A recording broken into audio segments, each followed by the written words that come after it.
Obviously, the most it has to be obviously the most in franchise history, most for a single team. Duh, obviously.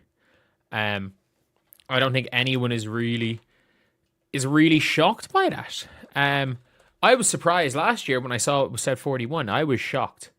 I was actually shocked when it said 41 last year, and it wasn't, straight away the 44. The Indiana Fever have set a new record with all 44 of their games scheduled to air on national television for the 2026 season, the most nationally televised games in franchise history and the most ever for a single WNBA team. What makes the number particularly striking is that the WNBA plays a 4-4 game regular season, meaning every single game the Fever play will be on a major network or major streaming platform.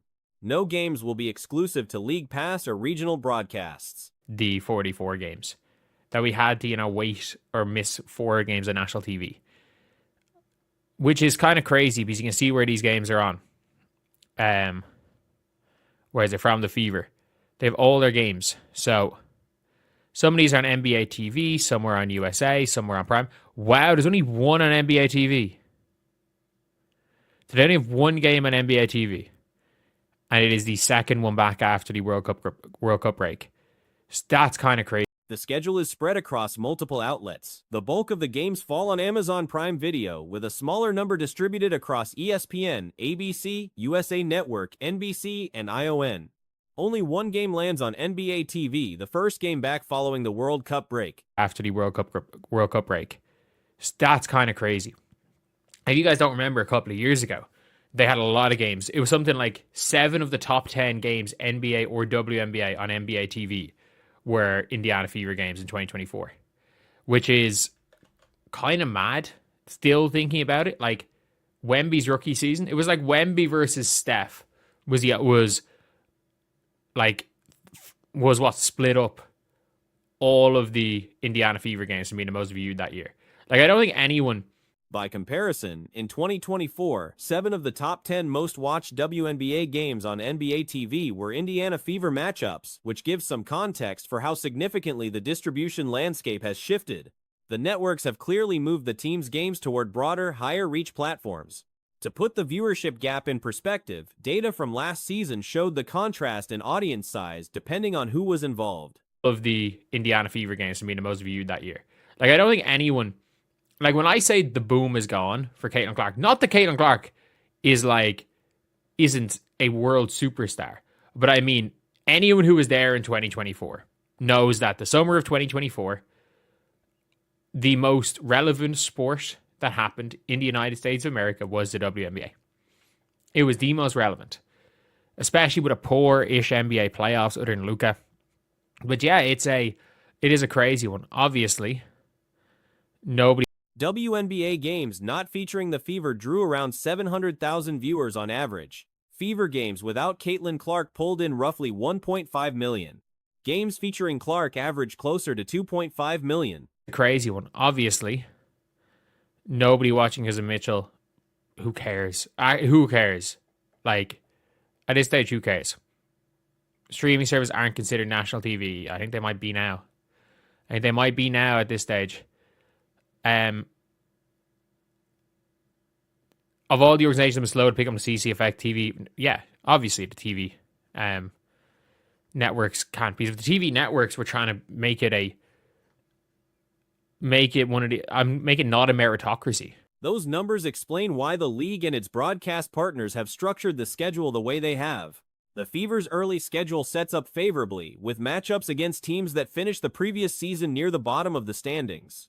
Their opening stretch includes games against the Sparks, Storm, Sky, and Mystics, a run where anything short of a winning record would be considered a significant underperformance given the talent on the roster. We're trying to make it not a meritocracy and make it all equal. You know, it would be an absolute disaster. They would lose money. You do realize it would be an absolute disaster. But at the end of the day, this is a huge thing for the Indiana Fever. This is a huge thing for Caitlin Clark to see this. The schedule is crazy. I'm just hoping now that the WNBA app doesn't pull the BS that they. Among the more prominent individual game placements, the Fever have an ABC matchup against the Wings and an August game against the Lynx also on ABC. ESPN games include matchups against the Storm, Lynx, Dream, and Tempo, while the Mystics game is the lone NBA TV appearance of the season. Dallas finished second in the league for nationally televised games with 36, a notable drop from the Fever's 44 that reflects just how concentrated the broadcast attention is around Indiana. Doesn't pull the BS that they did last year. Or say not they did last year, they did last week for the draft and for the expansion draft. If you guys don't know, they changed the international. So what it's meant to be is if you're in the United States, it is like you can watch whatever games you can watch. If you're not in the United States, you should be able to watch everything on League Pass. However, for some reason, it's only Canada. Last season, the Fever had 41 nationally televised games, making this year's full 4-4 game slate a meaningful step further. For international viewers, the WNBA's League Pass availability has been a point of frustration. Recent events, including the draft and expansion draft, were restricted in a way that left many non-North American subscribers unable to watch, with access functioning normally only for users in the United States and Canada. Watch everything on League Pass. However, for some reason, it's only Canada. For the last two things, it has been only Canada. So even though I have League Pass, they've basically just said, you know what, the rest of the world is not a thing. It's just the United States and Canada. They're the only two countries that exist in the world. Whereas, like, obviously, if you can't watch it if you can watch it in the United States, you can watch it in the United States. You know, if you can't watch it in your region, you better hope that region is Canada, which is really annoying because they have done that. They didn't do it with the draft last year. They did it with the draft this year. The issue has not been formally addressed, leaving international fans in an uncertain position heading into the regular season despite holding active subscriptions.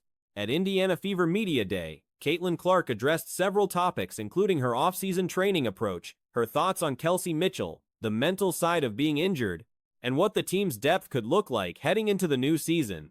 On the decision to stay in Indianapolis during the off-season, Clark explained that having full access to the facility, the court, the weight room, the athletic training staff made it the logical choice. Got part of it. I mean, honestly, shout out to those guys. A lot of those guys are like part-time workers for the Fever and put in a lot of time. They really feel like full-time employees, but they're paid as part-time employees. And, you know, a lot of former college hoopers or some that have even played pro overseas that are back and are looking for runs as well, and just very selfless people. And a lot of the time people play pickup and they're playing to a score. Like, we kind of changed it up to make it a little bit more game-like, where we're playing like time. So kind of playing like to the first media timeout, or like a 6-minute game, a little bit more than a media timeout. So you can kind of feel. Being a Midwest person by nature, she doesn't feel the need to leave during the colder months the way others might. The pickup games organized during that period were a deliberate attempt to replicate game conditions as closely as possible. Rather than playing to a score, the sessions were structured around time, roughly 6-minute segments to mimic the feel of a media timeout stretch. Game a little bit more than a media timeout, so you can kind of feel I mean, obviously there's only so much you can do to replicate a real game. You're never going to fully get that, but doing everything we can to kind of replicate that. And then, you know, we're playing like a certain amount of that, and then, you know, tracking, like, you know, obviously there's such great technology, like heart rates wise, and, you know, a chip that can track like your accelerations and things like that, so I can kind of see that and then compare that to game data that we've had from my rookie year and then the few games that I did play in my second year, and then even tracking that when I was at USA, it gives me a really good gauge of like The focus was less on informal scrimmaging and more on using the available technology to track load, acceleration, and heart rate, then comparing that data against numbers from her rookie year and her time with USA Basketball. That gave her an objective picture of where her body was, rather than relying on feel alone, letting her adjust the intensity of each day based on what the data was showing. When asked about Kelsey Mitchell, Clark spoke about her in genuinely warm terms. And then even tracking that when I was at USA, it gives me a really good gauge of like, I'm not guessing, like I'm understanding like what the data is telling me, you know, acceleration wise, and then I can kind of relate that to how my body's feeling and then go from day to day of, do I want my load to be heavier? Do I want it to be a little bit lighter? Do I want it moderate? And then you can kind of stack those days from there. So really more than anything, like using data to kind of build my workouts and build my weeks, I think has been really helpful. Okay, when it comes to Kelsey, a player like that who is so selfless, yeah, doesn't ask for anything, but will give everything. Mitchell is entering her 9th season with the franchise and has seen the organization through every version of itself. Clark noted that she played until her body physically gave out last season, which she described as capturing everything Mitchell represents as a player and as a person. Beyond the basketball, Clark emphasized that Mitchell is down-to-earth, selfless, and easy to be around, qualities that explain why she keeps returning to Indiana. But will give everything. What perspective have you gained being a teammate of hers? Yeah. Try to win a championship. Yeah. I mean, obviously somebody that's been here, I think she's going into her 9th year with this franchise, and she's seen every bit of good, bad, not as good, whatever it's been, and she's given a lot of herself. And even last year, she's literally out there until her legs didn't work anymore, and I think that's like a great kind of sums up everything that she's given to this organization. But more than anything, everybody knows that she's a tremendous basketball player, but she's really cool. Having her in the backcourt, Clark said, makes the job noticeably easier, and she doesn't think there's a better running mate for her in the league. On the question of whether sitting out for an extended stretch last year offered any mental relief from the constant obligations that come with her public profile, Clark was honest. There was a degree of that, she acknowledged, but she was quick to clarify that it wasn't what she wanted. She would trade all of it to be playing. But more than anything, everybody knows that she's a tremendous basketball player, but she's really cool people and just very down to earth and selfless and fun to be around and really cares about people. And I think that speaks to why she continues to sign back here is she enjoys the people that are here, and she also feels loved and cared for, and people are here to serve her as well, but she does it in return too. So just really fortunate that she's back here. I know I've said this before, but she makes my job a lot easier when you have somebody in the backcourt like that. I mean, I don't think there's nobody better in the league for me to play with, so just really fortunate and lucky. Yeah. Hi. Good. She also pushed back slightly on the idea that being injured is simply restful. The hardest part, she said, is the psychological barrier of trusting a body you've been rehabbing for months. All the physical work gets done, and then the challenge becomes convincing yourself to rely on it again in a real game context.